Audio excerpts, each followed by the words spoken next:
Hey man, you watching Cold Red with the one and only big homie. My big homie, KD. It's up there and it's stuck there. Boom!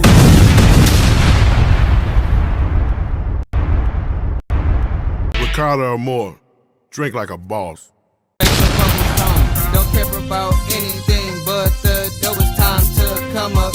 Ain't no option being broke. Sometimes for a fast come up, you gotta get money, get money, get money, get money, get money, get money, get money, get money. Hey, what up, man? Cold Red. Where there's smoke, there's fire. I'm your host, the Playmaker, and we got a very, very special guest in the building.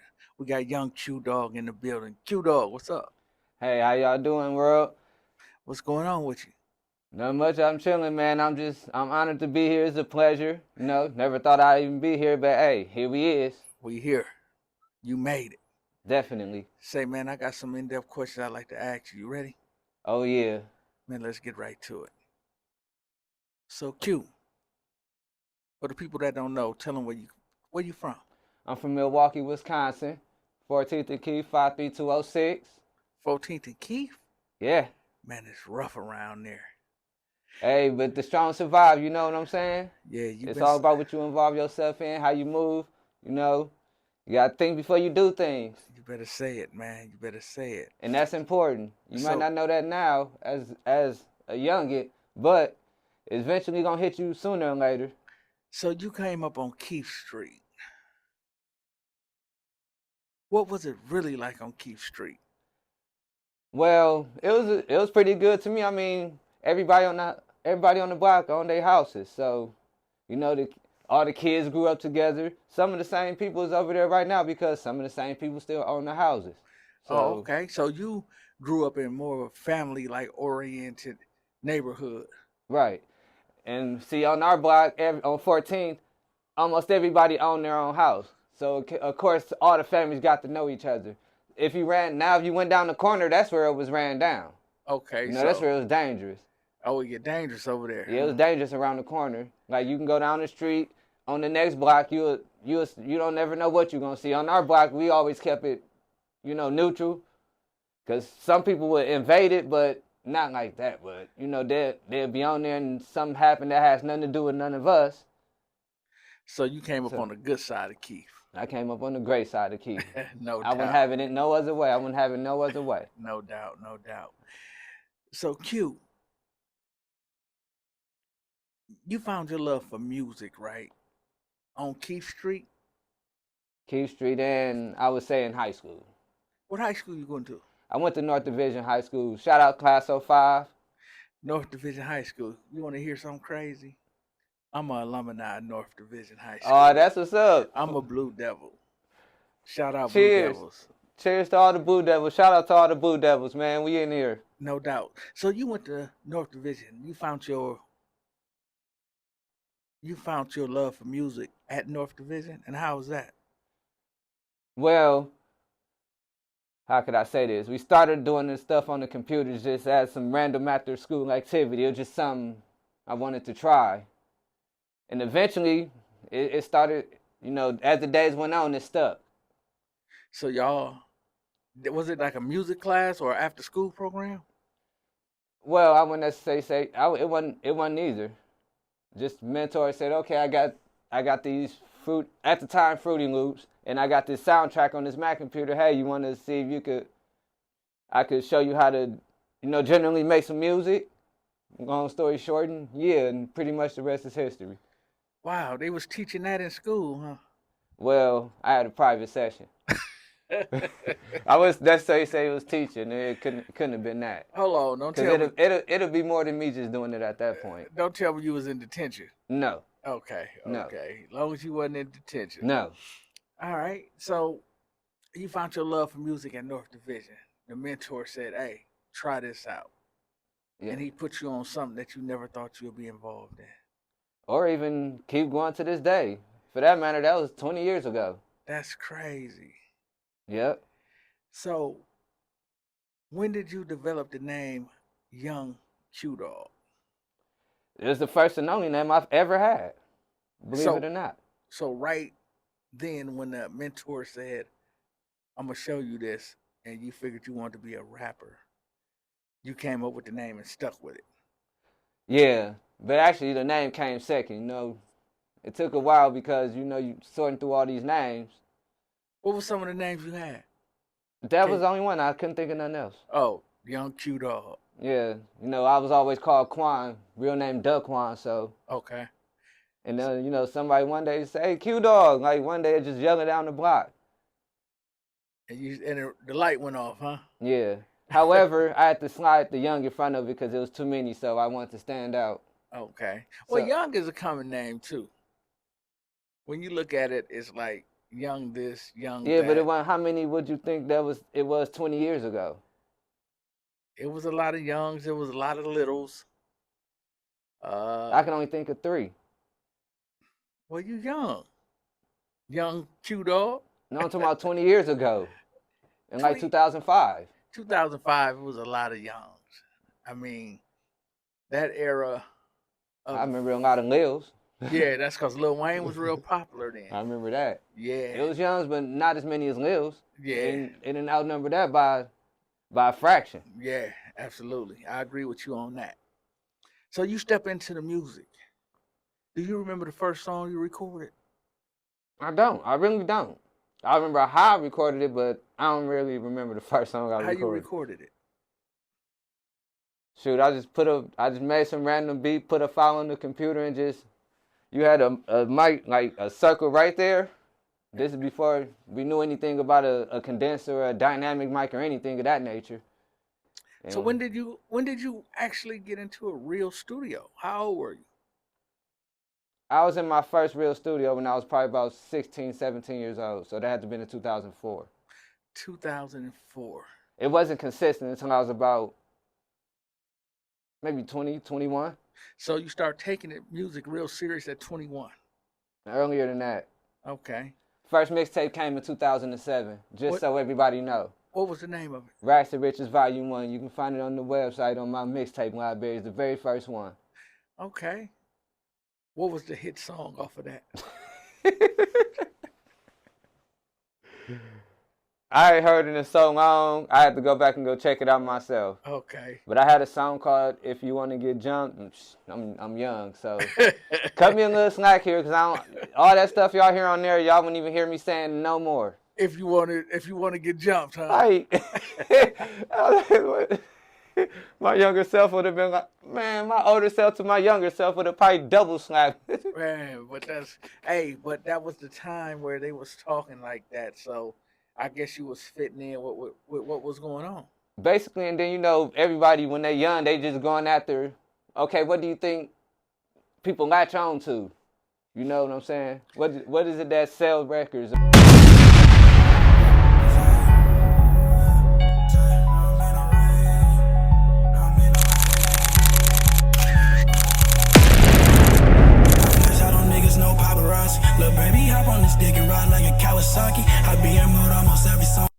So Q, you've recently hooked up with a friend of mine, Al, Authentic. That's the mentor I was talking about. Oh, Al? Yeah. Oh, yeah. Al has a way with encouraging kids to. Al had me since I was 16, 17 years old. First real studio, everything I just said. He the one put me on everything I know now. Yeah, Al is a great mentor. Shout out to Al. Shout out to Authentic, man. Yeah. Love the man to death, man. He had me since I was a teenager, so. Yeah, Authentic, man, is definitely one of the ones around here who's been grooming talent for a long time. No wonder your music sounds so fire. Oh, thanks, man. So, he always gave me advice along the line, a lot of it. Almost everything I needed. I'm basically a secret protege, so to speak. Okay, so Q, what do you think about the local music scene right now? It's a lot more advanced. I mean, it was advanced, but I didn't think it was this advanced to where every single state seemed to know. Yeah. It seemed like it's spreading like wildfire. You see people like, okay, I can't really think of this. It's a lot of them, but I don't want to really say no many names because I probably missed one. Yeah. But it's a lot of people doing content on like TikTok, Instagram. It's people doing like reaction videos. it's like Milwaukee just happened to just plant its own culture. Like, it just planted its own seed in time somewhere, I guess. I don't know. So but it's a lot more advanced than what I remember. Do you feel like it's the perfect time to introduce the world to Q-Dogg? The world should have been introduced to Young Q-Dogg a long time ago. But, so, you know, okay. timing is everything. Timing is everything. I agree with you on that. So what you think slowed the world from finding out about Q-Dogg? Well, Q-Dogg actually had a personal life he had to get situated as well. Okay. Makes sense. Life was lifing. Yeah, life started life. And, you know, in order to keep even doing your skills or your talent and what you got dreams of, you got to take care of your life first. Because once you have your life took care of, you can actually think about that. For instance, like here, if I had problems, well, I wouldn't necessarily say I don't have no problems right now. Everybody do, but not like that. But if I was in that position, I probably wouldn't be sitting right here. I agree with you on that. So, what's the project that you got going now with Authentic? Do Al got his hands on it? Not this one. He's definitely on that. Yeah, he's on my next one. He's definitely on my next one. My next album is called Quan. That's gonna be coming next year. I mean, the album that I released recently, you can go on my website and look, is EST 1987.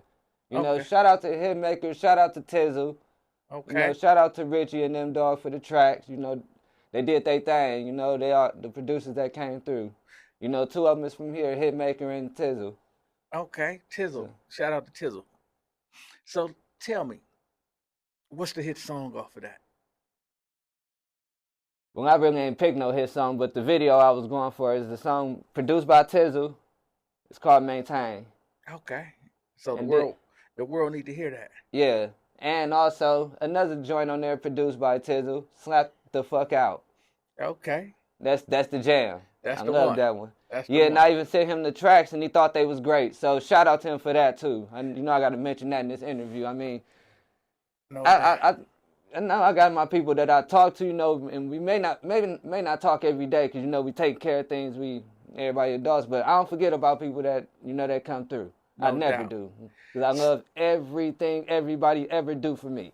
No doubt. So Q-Dogg, explain your goals. What's the plan for the future? Do you have anything lined up for the future?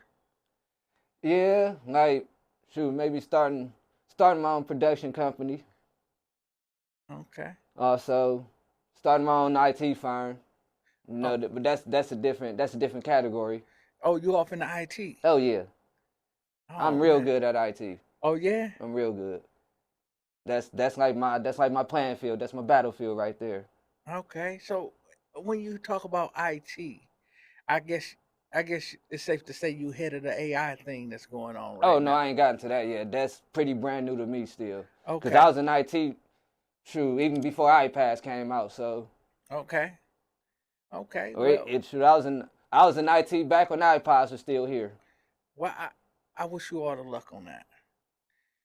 Oh, thanks. So that's what you got lined up for the future, huh? So what do you want your audience to know about Young Q-Dogg? That I'm just a humble, respectful person. You know, I'm all about uplifting. You know, I don't care for negativity. You know, I don't glorify negativity. You know, shout out to my brother Cocaine Trail who just did a 10-year stint in jail. Okay. You know, hopefully I can have him here soon. I mean. Yeah, we'll see because. But you know, shout out to Trail, my brother. Yeah, we'll see. Definitely shout out to Trail. And I'm also here to make sure, you know, little boys don't get caught up in the ruckus that they see out here, you know. And also, it ain't good to be monkey see, monkey do. No, you know, carve your own path and hurry up and carve your own path. You know, switch your environment. You're going to have to. No doubt. Because you can't grow unless you experience different environments and different stuff. I mean, I was like that when I was their age, you know. Coming up on Keith Street, you was like that? Yeah, pretty much. Never thought it was nothing outside of the hood, you know what I mean? Or even outside of the world that I was living in. I thought the hood was just where I was going to be at forever. So if you could give an artist any advice, what would it be? Be responsible. Be responsible for everything you do, everything you say. Because nowadays, these cameras is everywhere and everybody's watching. You'll never know who's watching. Especially like, you know, like the dudes that be getting popped off the stuff they post on Instagram and on social media as if they don't come in here and look at this stuff every single day. So they have to be responsible for what they post. I agree with you on that. Post, say, do, all of it. Accountability. All type of forensics. Accountability is a huge thing. That's one thing I'm real big on being responsible. You know, taking accountability, because I do too. You know, I set expectations for adults that I myself can live up to. Okay. So if it's an expectation that myself I can't live up to, I'm not going to expect it from you. It won't even be fair. No doubt. So, Q-Dogg, if the people want to catch up with you, how would they go about catching up with you? Go visit my website, man, YoungQ-Dogg.official.com. You can follow me on Instagram, Snapchat, Twitter. Just pull down the menu. Any social media you want, I'm there. Just click on it, follow, and talk, because I talk back to everybody. I try to get back. I mean, if I don't get back in time, I might be busy doing something, but, you know, we all human. And I wish I had all day to sit around and be, you know, I can't. I can only do that at certain times, and I actually have to, you know, lock my times in on when I can do it. Because it's money to be made. You know, because I remember a world without this, and I'm kind of still used to it. Okay, no doubt. That's like when I be driving, I stop at a red light, I look around, everybody just on their phone, like, I'm like, this is, okay, so this is what we came to. Me as an IT major, I'm like, okay, so this is what we came to. Yeah, this is where we at. You already getting rid of, they already took the CD players off Mac computers. Yeah, that's crazy. And that's how far back I go with this. And I just got a CD from somebody yesterday. And I looked at it, I'm like, okay, let me find some way to play it, because it might be a hidden jewel on there. You know? Right. But Q, man, I want to thank you for coming to the platform. Oh, my pleasure, man. I thank you for letting me come on the platform. I usually would think these are by invitations, but oh no, man, we found you. We looked you up, saw the website, and we had to have you. So, and I had to be here because, man, I love this. Yeah, I thank you, man, for coming on the platform. KB, man, shout out to you too, man. You've been doing the thing for a long time, and I don't know if you noticed now. I heard about you a long time ago, man. Oh, yeah? Long time ago. What took you so long to get with me then? How do you approach stuff like that? Man, we in a new age. Al told me he knew you years ago, but I still never thought of it like that. Man, Al can call me anytime. Now, you're an IT guy. All you had to do was get in the inbox and say, hey, I'm Young Q-Dogg. I was like, what up, Q-Dogg? And it starts from there. Yeah. Never be afraid to reach out, because they can only tell you two things, yes or no. Yeah, and first impression is everything, too. I mean, but when you step in every room as yourself, then you being authentic. So that's my advice to you. Never be afraid to reach out to anybody, regardless of their stature, and come as yourself. Yeah, thanks for that advice, man. You know, you rather be hated for who you are than loved for somebody you're not. Right. You know, just coming in authentic, respectful as I can be, because I'm big on respect as well. Respect, because me, myself, I love respecting others. I just think it feel better. It you know? At the end of the day. Respect for others feel better. Yep. And I want to thank you for coming on Code Red. Where there's smoke, there's fire. I'm your host, the Playmaker, and this is Young Q-Dogg off Keith Street. Go sign my guest book, y'all, YoungQ-Dogg.official.com. Let me know you came through. And we out. Love.